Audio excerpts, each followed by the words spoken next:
Prince Harry and Meghan are reportedly facing growing pressure because there are increasing questions about the future of the Invictus Games. The Invictus Games, and there are reports now that the Invictus Games could get cancelled despite the royals' best efforts to raise support and money for the event during his visit to the UK. If the event were ever cancelled, many people believe it would remove one of the biggest public platforms connected to Harry. The Invictus Games were created to celebrate wounded veterans and service members, giving them a chance to show their strength, determination, and resilience after everything they have sacrificed for their countries. Harry has often said the Games are one of the most meaningful parts of his life. Board exclusive. This is huge news about Prince Harry and Invictus. His Games could get cancelled. Now this is seismic. This is the biggest royal story of the year. This is an unmitigated disaster. He regularly talks about how much he cares for the veterans and how close they are to his heart. But for some critics, words alone are no longer enough. They argue that what matters most is whether the focus stays on the competitors themselves. Some veterans and commentators have expressed frustration, asking whether the public attention surrounding Meghan Markle has sometimes overshadowed the people the Games were created to honor. Or suggests that the 2025 Games in Canada were overshadowed by Meghan Markle's public appearances, referring to the event as the Meghan Games. Many believe actions speak louder than promises, and they say people have been paying close attention to how the event has changed over the years. Questions about sponsorship have only added to those concerns. Several companies have reportedly stepped away from supporting the Games, and that has fueled speculation about the event's long-term future.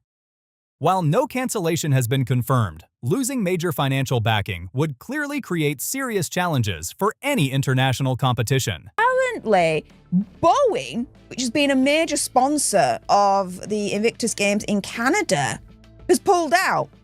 And they're not going to be sponsoring the next event here in the UK in Birmingham next year in 2027. That would also be a difficult situation for Harry, because the Invictus Games have become one of the biggest parts of his public identity. If the event struggles financially, many people believe it could also affect how his work is viewed during a time when he is already facing heavy public scrutiny. The debate became even louder after the Vancouver Games. Critics argued that Meghan Markle received a large amount of media attention during the event. Author Tom Bauer even referred to it as Meghan's Games, suggesting that headlines focused more on her appearances than on the athletes and veterans who had traveled from around the world to compete. The UK have pledged, they've underwritten 26 million quid for next year's Birmingham Games, but they will only release that money if Invictus raise enough money for the Games to go ahead. So currently, the UK government has given them approximately 3 million quid of that underwritten 26. Which means Invictus have got to raise a lot of money between now and next year for the Games to go ahead in its entirety. And it doesn't seem like it's doing too well. To many observers, everything seemed to revolve around Meghan instead of the competitors, and some believe it damaged the event's image. Reports also claimed that major sponsors, including Boeing, were no longer involved. Boeing was not the only company mentioned. Other large international sponsors were also reported to have stepped away, leaving organizers with a much bigger financial challenge. Harry ceases to be involved in the Invictus Games. All the sponsors will be back. Just imagine if Sir David Beckham was the head of the Invictus. Oh, wow. It'll be bigger than the World Cup. Right, Boeing, they will literally, and Airbus. Replacing companies willing to invest millions of pounds is never easy, especially when public controversy surrounds the event. Funding has reportedly become another major obstacle. Expectations were high that the full financial commitment would be available quickly. However, reports suggested organizers were told that additional funding would depend on securing enough private sponsorship first. Out of the reported £26 million commitment, only around £3 million has reportedly been released so far. That amount would cover only a small part of the overall costs. Out the amazing Mike Tyndall, if he was the head of Invictus, bang, they are back. There's so many people that could do it. Yeah. And Tom Brady owns Birmingham City Football Club as well. They could get him involved. He could donate a few million. He's got enough. Brady would be a triumph. Yeah. Organizers would still need significant additional funding before everything could move forward as originally planned. Naturally, many people are asking the same question. Where will the remaining money come from if attracting new sponsors becomes even more difficult? Many critics argue that sponsors did not lose interest in supporting wounded veterans. Instead, they believe companies became concerned about the ongoing public controversies connected to the leadership and public image surrounding the games. That is an opinion shared by some commentators, although others disagree. Some even argue that the event could benefit from fresh leadership in the future. They believe putting someone else in charge, someone viewed as less controversial by corporate partners, might make it easier to rebuild sponsor confidence. Others, however, continue to support Harry's leadership and point to his long-standing commitment to the games. This Games has suffered its greatest blow yet, and that is a decision by Australia to remove all funding from their team. This is huge. This is massive. For critics, the concern is that staying so closely tied to the event may now be creating challenges instead of protecting Harry's legacy. They argue the conversation has shifted away from the veterans, which was never supposed to happen in the first place. Adding to the uncertainty, reports have also claimed that the Australian government is no longer planning to provide financial support in the same way it once considered. Those reports have added even more questions about the event's future. Netflix have got money. Netflix could easily, if they're such good friends with the Sussexes, they could say, all right, here's 10 million. Yeah. We're not going to see that money again, but it's for a good cause. And they did produce the Heart of Invictus TV series they done a few years ago. Yeah. They could easily do 10 mil, but even Netflix aren't wanting to get involved in it. You're so right. It could easily be a nice headline for them. Netflix save Invictus. Yeah. And they could cover themselves in glory. And it's damning that they shouldn't step in. Critics argue that sponsors and governments want the spotlight to remain on the veterans rather than on surrounding public figures. If financial support continues to shrink and new sponsors are not found, many believe the Invictus Games could face significant challenges in the years ahead. Now, the big question is this. If the Invictus Games were ever cancelled, what would Prince Harry do next? It is a question more and more people are asking. Since stepping away from royal duties, Harry is still a prince by birth, but he is no longer a working royal. Today, many people see the Invictus Games as the project most closely linked to his public role.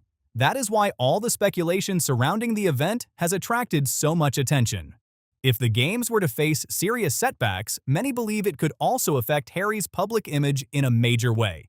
His paid speaking appearances also appear to have slowed compared to previous years, and some of his other charitable projects have faced challenges. They've lost all of their key backers. They've lost the fellow celebrities. So Oprah, Sir Elton, Gwyneth, the Clooneys, the Obamas. It's my understanding that Harry is particularly heartbroken that George Clooney is no longer interested in, having any relationship at all, and that George Clooney is all in with William and Charles. Yeah. So they've lost the celebrities, they've lost the charity sector, and they're losing the corporate backers too. Big business. Sentabale, the charity he co-founded in southern Africa, has also been the subject of public reports and leadership changes, and Harry is no longer involved in its leadership. For many observers, Harry and the Invictus Games have become closely connected. That is why any uncertainty surrounding the event naturally brings even more attention to Harry himself. If the Games struggle, many believe it would be one of the biggest setbacks he has faced in recent years. Some people also expected Netflix to step in with additional support because of its existing relationship with Harry and Meghan. After producing Heart of Invictus, many assumed another partnership could happen, but so far, there has been no public sign that Netflix plans to sponsor the Games. Reports suggest the company is being cautious with future investments, and at least for now, it appears to be keeping its distance. However, the issue is Birmingham is broke. The city that he decided to do it in. It is also a huge Muslim population. And Harry, in his book Spare, kind of bragged about his kill number in Afghanistan. So he's not got a lot of fan base in Birmingham. After that, attention turned to Harry's well-known celebrity connections. However, there has been no indication that any of them plan to provide financial support for the Games. Tyler Perry, who previously helped Harry and Meghan during a difficult period, has not publicly stepped into this situation. Oprah Winfrey has also remained silent on the issue, and there has been no public announcement of financial backing from her either. There have also been media reports involving Elton John. Some reports have suggested he is not interested in becoming involved in financial discussions connected to Harry or the Invictus Games. Whether those reports are accurate or not, there has been no public indication that new funding is coming from that direction. All of this has led people to ask another difficult question. Similar sporting events for veterans reportedly operate with much smaller budgets, so why are the costs surrounding the Invictus Games reportedly so much higher? That question continues to fuel debate. Some critics have pointed to reports showing rising operating costs, executive expenses, and legal fees while questioning whether veterans are receiving the level of support people expected. Those concerns have led some commentators to call for greater transparency about how funding is managed and where resources are being spent. There are also questions surrounding Birmingham, which is expected to host a future edition of the Games. The city has faced well-publicized financial challenges in recent years, leading some people to wonder whether it can comfortably support an event of this size. Others believe additional corporate partnerships and outside funding will be essential if everything is to move forward as planned. If funding remains tight, organizers may eventually have to make difficult decisions. The event could become shorter, accommodations could be scaled back, fewer sports might be included, and the overall size of the competition could be reduced. While none of that has been confirmed, many believe those options could become necessary if financial pressures continue. For now, Harry faces a huge challenge. Securing millions of pounds in sponsorship is no easy task, especially if companies remain cautious about making new commitments. Without stronger financial backing, the future of the Games could remain uncertain for years to come. Even if the next Games move forward successfully, long-term stability may still depend on attracting new sponsors, rebuilding confidence, and keeping the spotlight where many believe it belongs, on the veterans and their remarkable achievements. The coming months could play a major role in determining what happens next. Now it's your turn. Do you think the Invictus Games will overcome these financial challenges, or do you believe bigger changes are on the horizon? Share your thoughts in the comments below. If you enjoyed this video, don't forget to like, subscribe, and share it with others who want to stay updated on the latest royal news. Drop your comments down below because I'd love to hear your opinion, and I'll see you in the next one.